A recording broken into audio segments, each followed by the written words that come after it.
With the agenda, but Dave, I think. Yeah, we need to talk to you. Dave, Why don't we just sit here? We got all sorts of. Yeah. We'll talk loud enough for John to hear us Okay. up there. All right. Let me fill everybody in. Sure.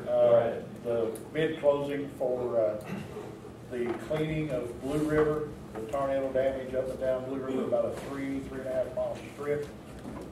Trees blowing over into the river and the cleanup area. The bid letting closed at 2 o'clock yesterday. They opened the bids. We had 5 bidders, and they opened the bids. And the commissioners had appointed David Orr as our representative to coordinate this in turn with the county council's attorney, Mark.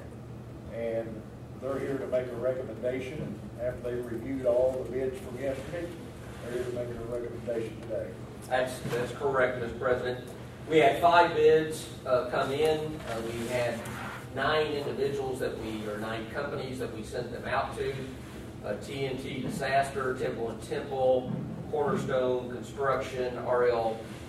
Balkerson, I'm saying that right, B-U-C-K-S-O-N, and Dan Christiani, Excavating Construction, whatever he goes by. All sent in bids. TNT Disaster Services, and I know some of the bidders are here with us today behind me. TNT Disaster Services put in a bid of $190,530. Temple and Temple put in a bid of $247,913. Cornerstone Construction or Excavating put in $287,600. R.L. Farquharson put in a bid of $378,000, and Dan Christiani put in a bid of $698,205.90. The lowest bid, as I've just reported, is TNT Disaster Services, $195,30. We are not recommending that bid. We have to look at, under the bid statutes, the most responsible and responsive bid. But we do have concerns about that bid. We asked for access roads. TNT placed in their narrative of their work that they are experienced in doing the type of work we requested in Clark County, and they are working with another contractor, as a matter of fact, in Clark County right now, but they did not see the needs for access roads. NRCS has told us in their engineering specs that we are to put in access roads. So that is a concern to David and I in reviewing this bid. The engineer recommendations from NRCS had this project at $330,000. TNT Disaster's bid is substantially less than that. That gives us some concern in terms of looking at what is most responsible and responsive. The next lowest bid is Temple and Temple, $247,913. We have looked at that bid. We do know the character, reputation, integrity, and when I use those words, I'm not saying that TNT lacks any of those. Those are the words under the statute. But we know the equipment inventory of Temple and Temple. We know that Temple and Temple has done this type of work in the past. We know Temple and Temple have manpower immediately on site to do things. So in looking at the overall bids between the two of them, particularly between those two and Cornerstone being the third lowest bid, we are recommending to you that you award the contract to Temple and Temple. Mark, what was their estimate for the project? Temple and Temple's? No. The NRCS. The NRCS estimate was $330,300 was their estimate. I do have to give, as part of the agreement with NRCS, we have to give them copies of everyone's bid. When I go back today and say we have decided that we are going to let the bid to this company or that company, before they'll sign as part of their contract with the county, we have to provide them copies of all of the bids. And I'm sure that's because they want to look over the bids as well with their engineering staff. So that's a concern to us. NRCS. Hi, I'm the owner of TNT, and I would certainly like to address the commission prior to you guys making a decision, if that's okay. And I want to speak to a couple of things. We are currently, and give you a little background on our company, we are a disaster response. We work all over the nation for municipalities, and that's all we do. We are currently working in Clark County under Dan Christiana Excavating. The initial linear footage in Clark County was assessed by NRCS at 31,000 linear feet. Of that, my company is clearing 16,220 feet of that project. Because I'm the subcontractor, I did that project for $10 a linear foot. We worked on that project for 11 days, and in 11 days, I have 1,000 feet left to go. That means I've averaged 1,475 linear feet per day, which is unheard of in our industry. As it applies to the access roads, in this contractual arrangement, NRCS allotted, there's 3 phases to this. They allot for rock to be delivered if needed for access roads. There was 11,220 linear feet pre-approved by NRCS for rock to be installed should it be needed. I did not say in my bid that we did not need to install access roads. What I said in our bid is that in our experience and in the experience in Clark County, there were 2 things. One is that your bid asked for the debris to be disposed of off-site. In clarifying with your contracting officer, disposal fees are extremely expensive. There was a concern of the financial impact on this community as expressed to me by David Orr. In efforts to give you a competitive price, we alleviated that need by the intention of earning. There is no need to put in 11,000 foot of access road. It's a waste of your money. It's a waste of time. Is there a possibility we're going to need to put some access? Absolutely.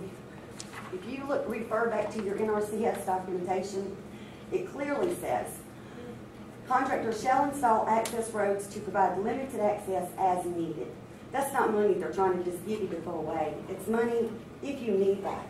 We've not needed to put any access roads in.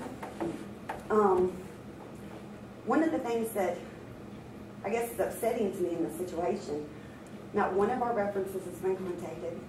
The county commissioner has not been contacted.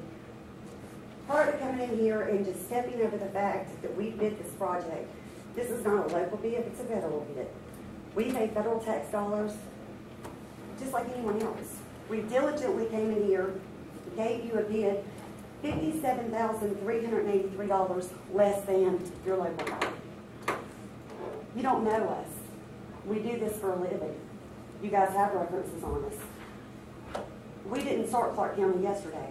I'm 1,000 feet from being finished. 16,220 feet I'm doing for $162,000. 14,000 feet I'm willing to do for $190,000. We not only can, we will do it. I take our company very personal. We have a very good reputation. Again, not one phone call has been made, not one to check a reference on our company. No one has drove over there, seen our quality of work. Prior to walking into this meeting, your client who was going to fund this project, my direct supervisor, which I provided you guys the cell number to, called me and said they can't fathom with the quality of work that we do that you guys would step over us and go $60,000 higher to award this contract. So that being said, it's your decision. I give you our commitment. I've never left the job not complete. I've never left the job that my client wasn't 1,000% satisfied ever in the industry, and I've been in this business many years. We've done NRCS work for 16 years, and we do it well. So I just tell you that for giving up $57,000, I assure you we can do the job, and I assure you if someone would take a minute to contact the people we work for in your next community. I mean, we put our money where our mouth is. Our job's almost complete, and we took on more than half of that project. We're 11 days into it. Ken? I'd like to just comment on the county's behalf there, talking about making phone calls. I went down and met with the homeowners down there. We walked the fields. Your company never talked to him one single time. Would you like cell numbers to every landowner that I'm on? Scott Lecter, I talked to him just before I come to the meeting He's because not on my portion of the creek. I have One a thing- cell phone one thing number to about it, every folks, homeowner on my portion. Excuse me, we're here to have a recommendation from our representative. We're not gonna be here to sit and discuss and argue what's going on. We would like to hear the facts. You know, you gave us your opinion. Ken, I'm gonna let you go ahead and give your opinion. Okay. But I don't want rebuttals. I agree. You know, I think that we're in a meeting, and I think it should be a discussion meeting so we can make the correct decision. So I want to hear from you, Okay. and then I want to hear back today. Okay? Okay, I did go ahead and meet with the homeowners down there, did decide what they wanted to do. Scott Lecter, and he said nobody had contacted him whatsoever. He is the majority of where this work is going to be done, is on his property.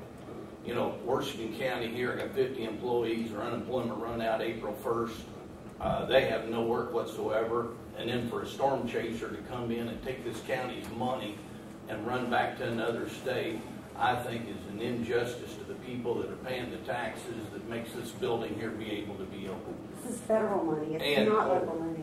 And it's not your decision to decide to change the bid on how you think it should be. These people decided how the bid should be done.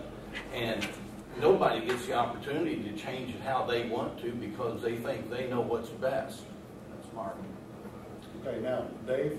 All right, well, in Tara's defense, and then she called me at 9:30 on Monday morning, and the bid was to be let out at 2 o'clock. And she was in a rush as far as to put the bid together. And she didn't have enough time to actually go down and look at the site. But understanding between Clark County's job and our county, the ground conditions are quite different. The Clark County is an upland bottom, and what we've got to deal with is what we call lowland bottom, which is soil texture is quite different. So the specifications for our NRCS for road frontage was done according to what that land condition was as being as a lower bottom. And there was 4 criteria in the NRCS bid.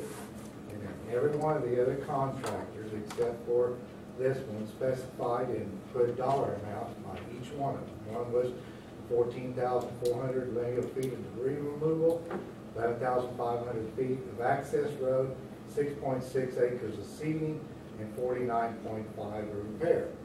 Of course, in talking to those landowners, we do not want to disturb their land. We want to do the least impact that we can.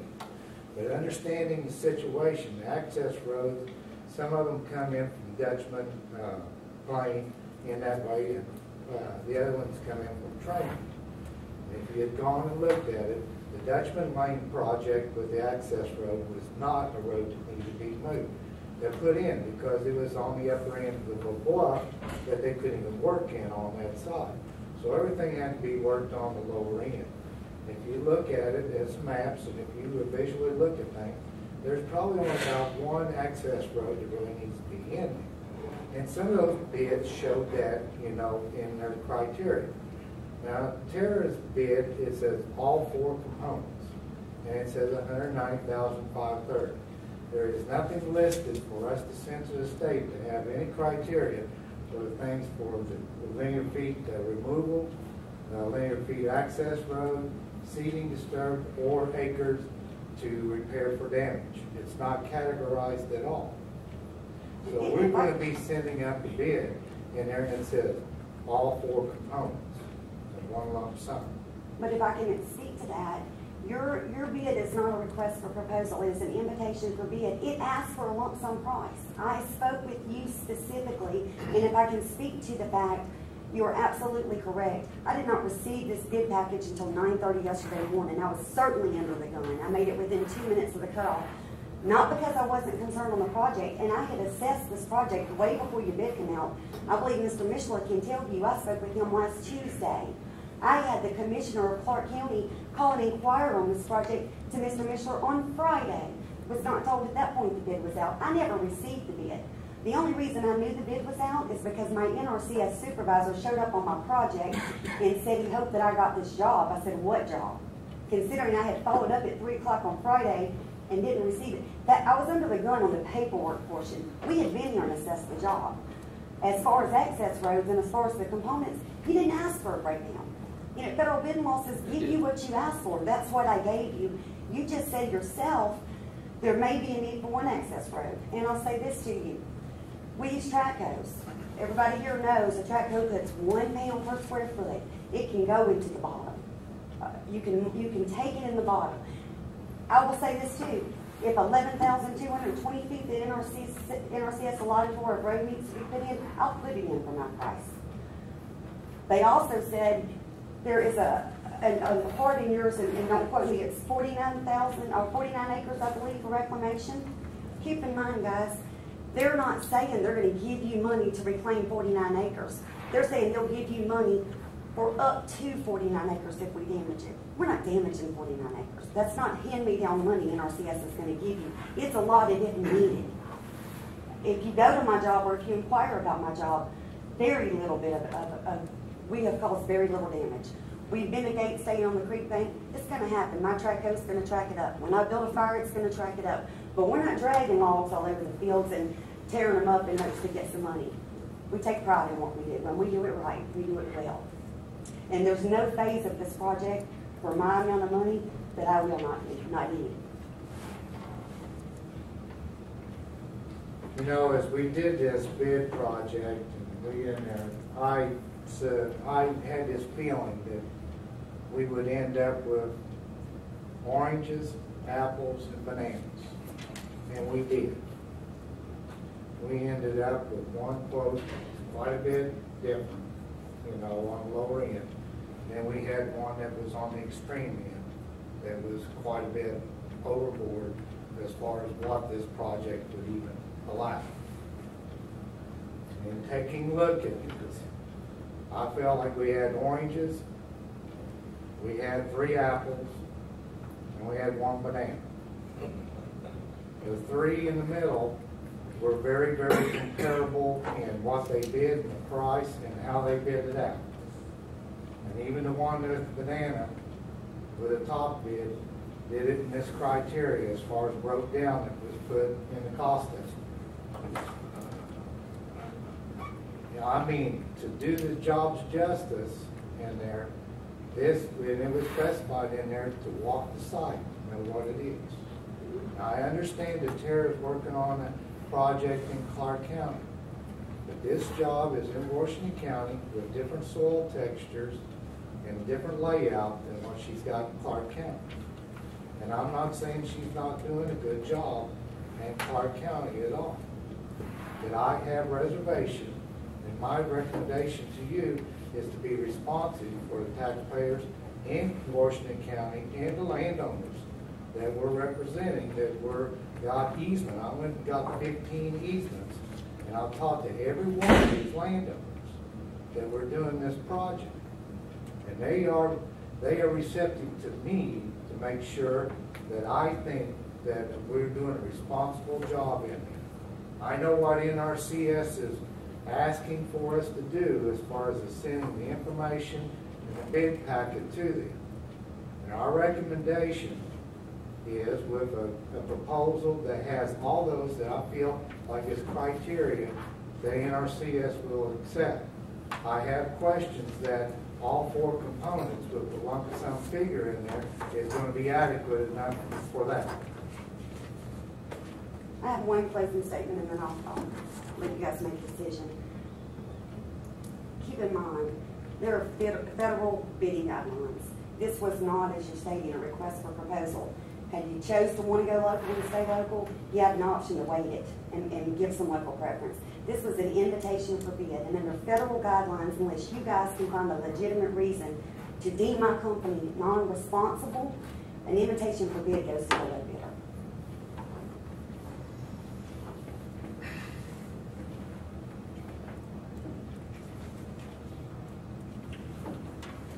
I'm going to add a little bit to this. About 2 or 3 weeks ago, when all this started, Ruth Hackman called me. And this was a project to clean up Blueriver from the tornado damage. I knew there was going to be a number of farmers involved. I didn't know that there was going to be an Indiana VAT involved and a deadline of April 1st that all this had to be done. Whenever we got the grant approved from Jane Hardesty, the meeting we had at Beacon, we pretty well had the money the next day. And I was under the understanding that we had 180 days to get this job done. And that was the way it was left. Well, the way I was thinking, 180 days, that meant we could go in there, we could send our county guys in around August when the ground's good and dry and we're in a real dry area and not damage anything and clean the river. Then I get a phone call that that fund was drained and the emergency fund was the money that it had to come out of, which was a lot faster deal. And then Ruth called me back and said, okay, now we got all these deadlines. We've got to meet meeting.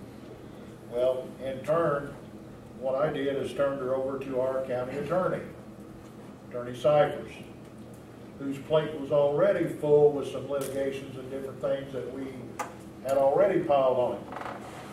So about a day later, I talked to Tom, who was about to self-destruct, and I was too, because I called Ruth back and said, we really got a problem here. We can't get all this done that you're wanting done. I mean, how do you do all this with such short notice by April 1st?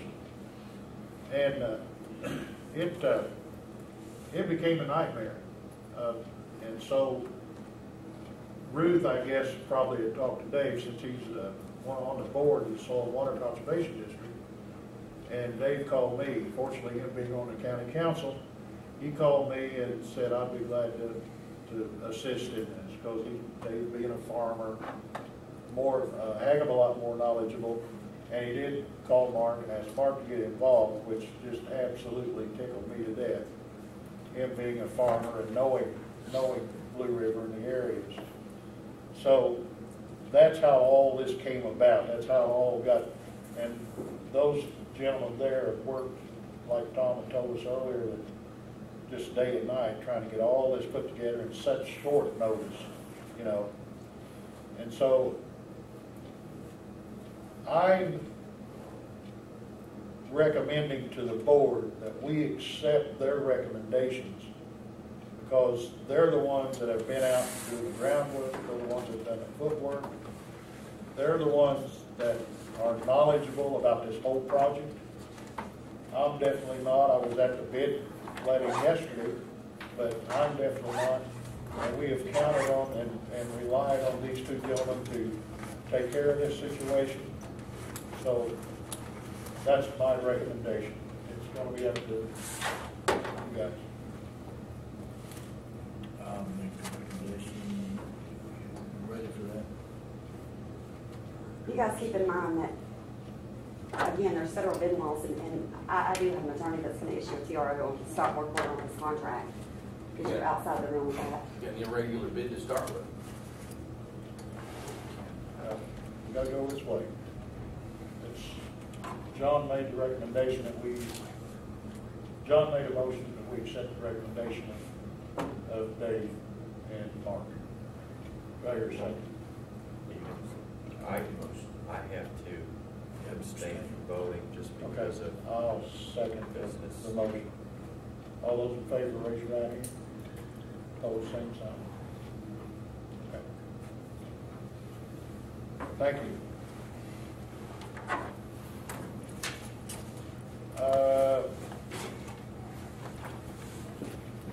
Gerald.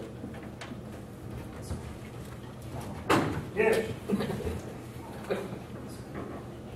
A couple things. There's a bridge project been going on Honey Creek Road, Bridge 209. Should be completed this week. Been going on 3 weeks. It's took back seats. Everything's been happening this evening. It should be open. It's down in your area today, by the way. Harrisburg area. But anyway, it's be completed this week, back open to the public. We'll be resurfacing it later on in the summer after it's settled, and we'll redo it. Okay. What's the number of that? 209.